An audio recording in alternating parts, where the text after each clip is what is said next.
স্বপ্নে বিয়ে করতে ও নামাজ পড়তে দেখলে কি হয়?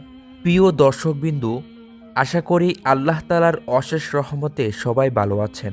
আজকে আপনাদেরকে জানাবো, স্বপ্নে যদি আপনি বিয়ে করতে দেখেন অথবা আপনি নামাজ পড়তে দেখেন, তাহলে ইসলামিক বিশেষজ্ঞদের মতে এই স্বপ্নগুলোর কোন আলামত বহন করে, আপনার জীবনে কি পরিবর্তন নিয়ে আসবে, তা নিয়ে আজকে আমাদের এই ভিডিওটি।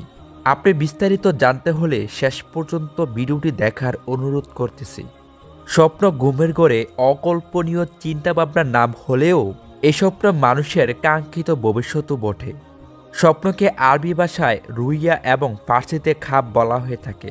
এই স্বপ্নের কোনো বাস্তবতা আছে কিনা এ ব্যাপারে ধর্মীয় গবেষক এবং দার্শনিকদের মতে কিছু মতপার্থক্য দেখা যায়। দার্শনিকদের মতে মানুষের চিন্তাভাবনার একটি প্রতিচ্ছবি যা তার ঘুমের গভীরে ভেসে ওঠে, যা শুধু ধারণা ও চিন্তাপ্রসূত, এর সাথে বাস্তবতার সঙ্গে কোনো মিল নেই। তবে ইসলামিক জ্ঞানসম্পন্ন বিশেষজ্ঞ আলেমরা এ ব্যাপারে দ্বিমত পোষণ করেছেন। তাদের বক্তব্য হলো, সব স্বপ্নই মানুষের ধারণাপ্রসূত নয়, বরং অনেক স্বপ্ন রয়েছে যা অর্থবোধক। হযরত আবু হুরায়রা রাদিয়াল্লাহু আনহু হতে বর্ণিত, নবী করিম সাল্লাল্লাহু আলাইহি সাল্লাম বলেছেন, স্বপ্ন তিন প্রকার হয়ে থাকে। রুইয়া সালেহে অর্থাৎ ভালো স্বপ্ন, মহান আল্লাহ রাব্বুল আলামিনের পক্ষ থেকে কোনো সুসংবাদ হিসাবে বিবেচনা করা হয়। দ্বিতীয় নাম্বার হচ্ছে রুইয়া শায়াতিন অর্থাৎ শয়তানের কর্তৃক প্ররোচনামূলক প্রদর্শিত স্বপ্ন। তৃতীয় নম্বর হচ্ছে রুইয়া নাফসানি অর্থাৎ মানুষের চিন্তা চেতনার কল্পনার চিত্র। এরপর নবী করিম সাল্লাল্লাহু আলাইহি সাল্লাম বলেছেন, যদি কেউ অপছন্দনীয় অর্থাৎ ভয় বা খারাপ স্বপ্ন দেখে, তাহলে সে যেন তাড়াতাড়ি অজু করে নামাজে দাঁড়িয়ে যায়। প্রিয় দর্শক, আমি শুরুতেই আপনাদেরকে একটি কথা বলে রাখি, আমি স্বপ্নের যে ব্যাখ্যাগুলো এখানে উল্লেখ করতেছি তা খাব নামক একটি গ্রন্থ থেকে নেওয়া হয়েছে, যা বিজ্ঞ আলেম ওলামারা কোরআন হাদিস গবেষণা করেই এই ব্যাখ্যাগুলো তারা স্থাপন করেছেন। হযরত ইউসুফ আলাইহিস সালাম ছিলেন একমাত্র নবী যাকে মহান আল্লাহ রাব্বুল আলামিন মুজিজা স্বরূপ সকল স্বপ্নের ব্যাখ্যা জানিয়ে দিতেন। নবী করিম সাল্লাল্লাহু আলাইহি সাল্লাম বলেছেন, স্বপ্ন হচ্ছে আমার নবুয়তের ৪৬ ভাগের ১ ভাগ।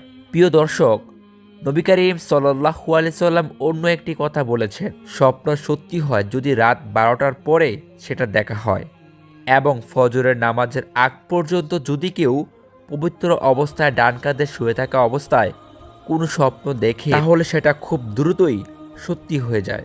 চলুন দুটি স্বপ্নের ব্যাখ্যা আমরা জেনে আসি, যা নিয়ে আমরা শুরুতে আলোচনা করেছিলাম। যদি কেউ স্বপ্নে নামাজ পড়তে দেখে, তাহলে তার আশা পূর্ণ হবে ইনশাআল্লাহ।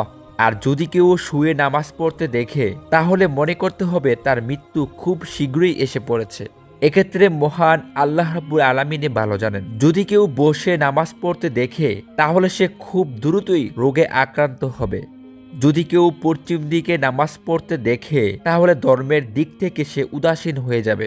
যদি কেউ পূর্ব দিক হয়ে নামাজ পড়তে দেখে, তাহলে তার নিকট খুব দ্রুতই হজ নসিব হবে। যদি কেউ বড় জামাতের সাথে নামাজ পড়তে দেখে, তাহলে তার নিকট আল্লাহর রহমত অতিবাহিত হবে।